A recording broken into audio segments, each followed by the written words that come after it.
Oke, sekarang kita bergerak ke gangguan depresi. Tadi kita sudah bahas gangguan cemas. Nah, gejala utama depresi, mungkin kita suka bilangnya, gue depresi deh kayaknya, atau gue enggak, gue depresi deh. Banyak tuh orang-orang yang mulai sering melabel dirinya depresi.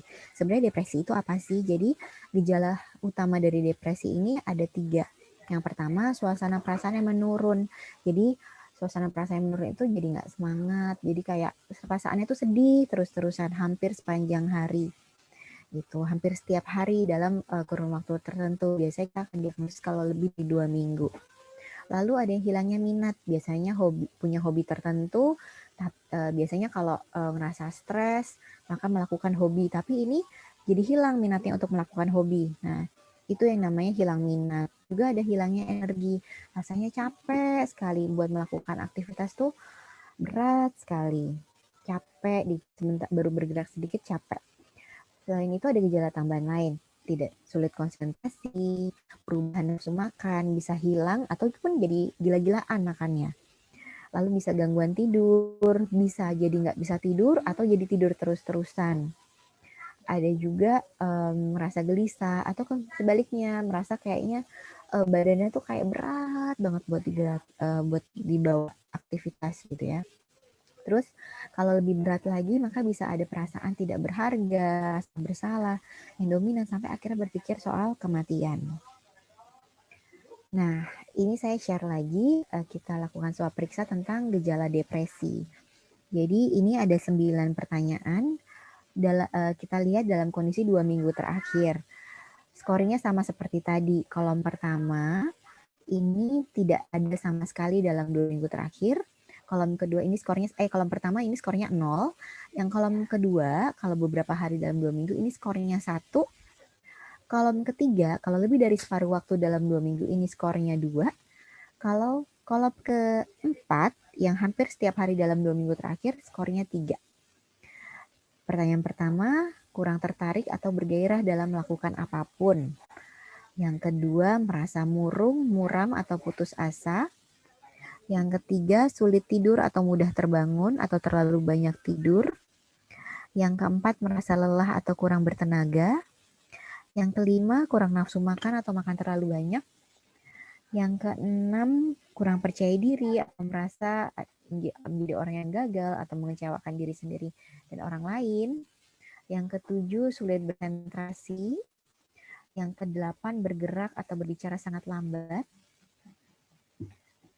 Yang 9, merasa lebih baik mati atau melukai diri sendiri dengan cara apapun. Ya, seperti tadi, skornya dicatat, tidak usah di-share di sini, tapi disimpan untuk nanti dilihat interpretasinya seperti apa. Dijumlahkan saja semua skornya. Nah, sekarang saya beralih ke gangguan yang berikutnya. Ini berarti gangguan keempat yang paling sering gitu. Sebenarnya angkanya nggak terlalu besar sih, kurang lebih hanya 2% dari 2% dari populasi ini. Maaf ya. Maaf ada suara-suara yang cukup ramai. Oke, gangguan bipolar itu jadi khasnya adalah adanya perubahan suasana perasaan, tingkat energi, aktivitas, dan konsentrasi yang mencolok hingga mempengaruhi fungsi keseharian. Dari namanya kan gangguan bipolar, berarti bipolar ada 2 kutub. Nah, kutub ini yang kita bilang ada kutub mania dan kutub depresi. Kita bisa lihat di sini gejalanya yang pertama kalau kutub yang mania, maka bisa merasa sangat gembira, biasanya bahkan tanpa ada pencetus yang jelas. Lalu bicaranya jadi banyak banget, hampir susah untuk dihentikan bicaranya. Lalu juga mudah teralih karena idenya itu banyak sekali. Jadi idenya banyak sekali sehingga dia gampang tuh dari habis lagi ngomong ini berubah ngomong ini misalnya gitu. Lalu jadi overconfidence, jadi terlalu percaya diri. Dan juga biasanya tadinya orangnya pemalu, tadinya pasif, dia jadi terlibat untuk perilaku-perilaku yang tidak biasa dan biasanya beresiko.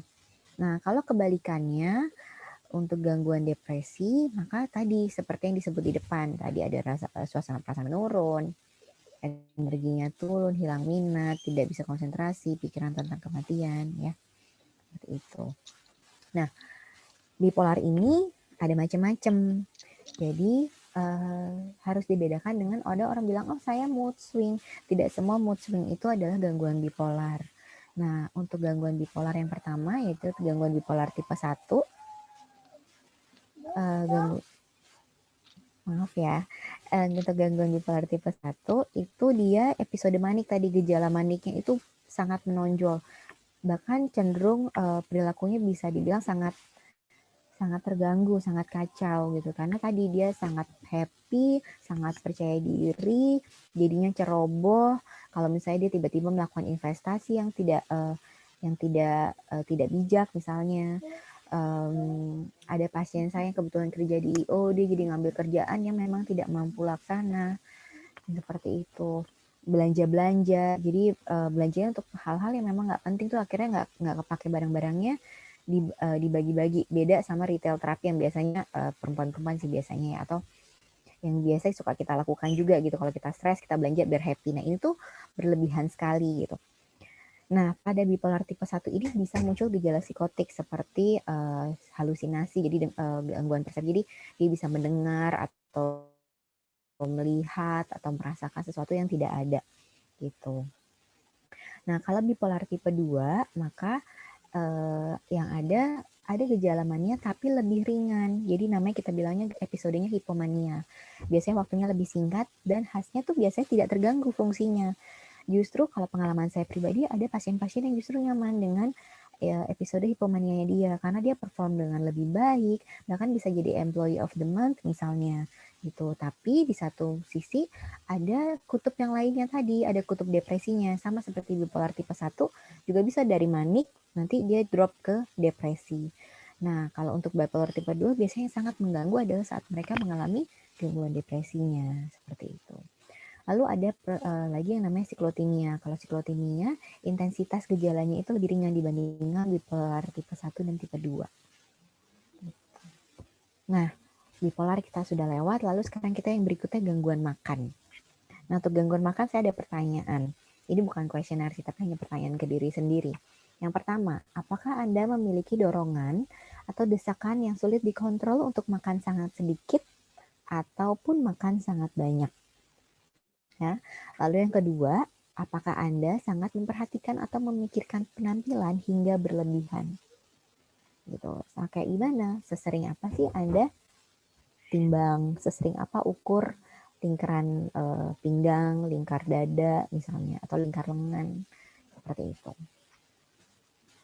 Ya, kalau misalnya salah satu jawaban ini ada yang iya, bisa jadi Anda sudah mengalami gejala gangguan makan. Ya. Jadi kalau dari definisinya, gangguan makan itu penyakit medis yang ditandai dengan terganggunya perilaku makan secara bermakna sehingga mempengaruhi kesehatan fisik dan mental. Kenapa kesehatan fisik? Kalau misalnya pasiennya menahan makan sama sekali, maka dia bisa jatuh ke gizi buruk. Dan gizi buruk itu akhirnya bisa ke kematian. Seperti itu. Secara yang paling umum, yang sering ditemui itu gangguan makan ada 3. Ada anoreksia nervosa, ada bulimia nervosa, dan binge eating. Kalau anoreksia nervosa itu dia membatasi sekali jumlah dan jenis makanannya dan bisa diikuti episode-episode binge itu makannya banyak tapi habis itu nanti dikeluarin lagi, apakah dia minum pencahar atau dia minum laktasik atau laksatif gitu, obat-obatan laksatif yang buat dia buang air banyak, dia buang air besar jadi keluar semua. Lalu juga bisa dia exercise, jadi dia olahraga berlebihan. Jadi kalau misalnya dia habis makan ciki 1 bungkus gitu misalnya, nanti dia olahraganya bisa lari sampai 10 kilo misalnya gitu. Lalu ada yang namanya bulimia nervosa. Kalau bulimia nervosa ini biasanya makannya bisa banyak atau biasa aja gitu, masih bisa biasa aja walaupun kebanyakan banyak. Nanti ada perilaku kompensasinya yang biasanya dimuntahkan gitu. Nah, kalau anoreksia nervosa biasanya orangnya akan cenderung kurus-kurus. Sedangkan kalau bulimia nervosa itu biasanya biasa aja. Jadi status gizinya masih terlihat baik-baik saja. Kalau binge eating, biasanya orangnya akan obesitas karena dia biasanya makan dalam porsi besar dan itu tuh dia nggak bisa berhenti sampai dia merasa sakit gitu. Nah yang berikutnya, gangguan berikutnya itu schizophrenia. Schizophrenia itu yang